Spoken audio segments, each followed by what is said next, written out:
Ndugu zangu wa Kristo, Bwana Yesu asifiwe.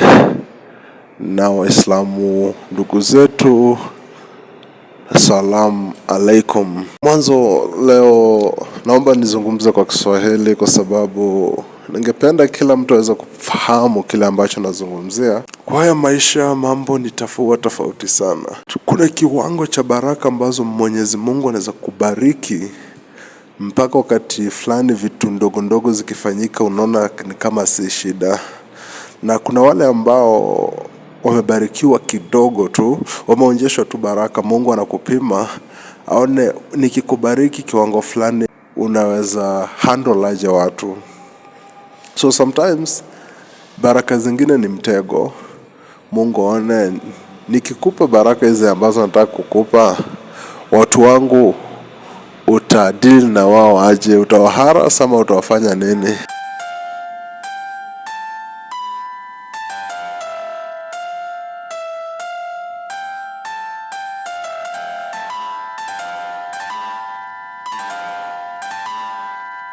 Ladies and gentlemen, if it is your first time on our video, subscribe, like and share, and let's move together on our way to 1,000 subscribers.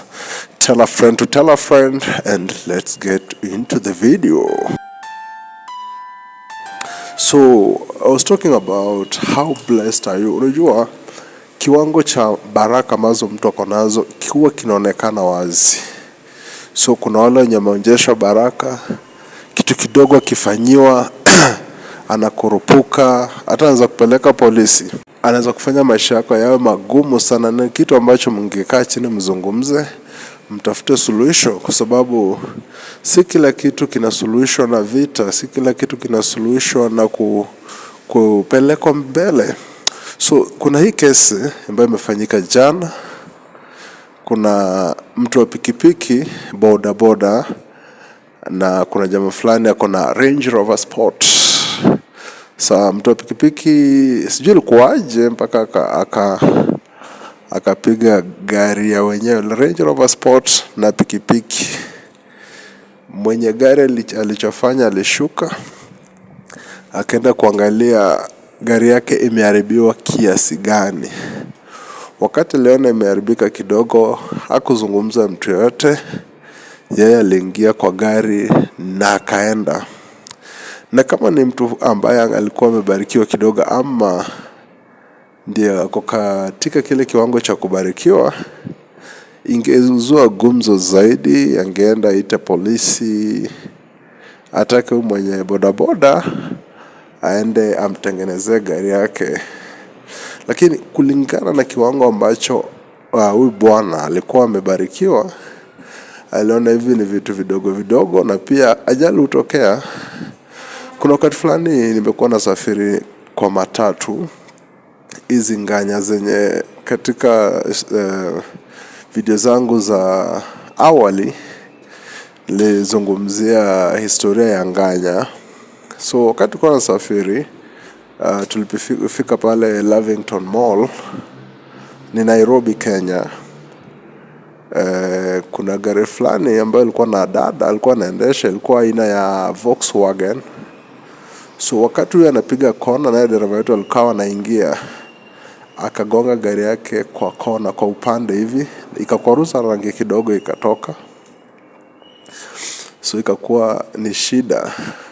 Shida ilitokea kwa sababu gari ili haikuwa yake, ilikuwa ya babake, na babake hakuwa amempa yeye, alikuwa amempa mamake. So ikawa kwamba akampigia mamake, tumesimamishwa abiria 33, tumesimamishwa, tunangoja suluhu ndiposa tukaendelea na safari. So walipigia mamake simu, mama akaja, alipokuja akapiga picha, akamtumia bwanake picha ya vile gari ilikuwa imekwaruza. Haikuwa imekwaruza sana, lakini kulingana na mshtuko ambao huyu dada alikuwa nao, alafu pia gari si lake, gari la babake, na pia babake hakuwa amempa yeye, alikuwa amempa mamake, ndio ilifanya apate mshtuko wa aina hiyo. Kwa hivyo mama akapiga picha, akachukua video na picha, akatumia baba. Na hapo tumesimama kwa muda wa dakika 30 hivi kuelekea saa 1. Baba kapigiwa picha akasema hivyo ni vitu vidogo sana, hiyo hapo mahali ni padogo, acha watu waende, msiwapotezee muda. So si tukaenda, na haya maneno hayakufika polisi. Ndio kwamba nasema kuna watu wamebarikiwa mpaka vitu vidogo vidogo kwao si kitu. So huyu bwana ambaye alipigwa na bodaboda ni mtu ambaye amebarikiwa na anaelewa.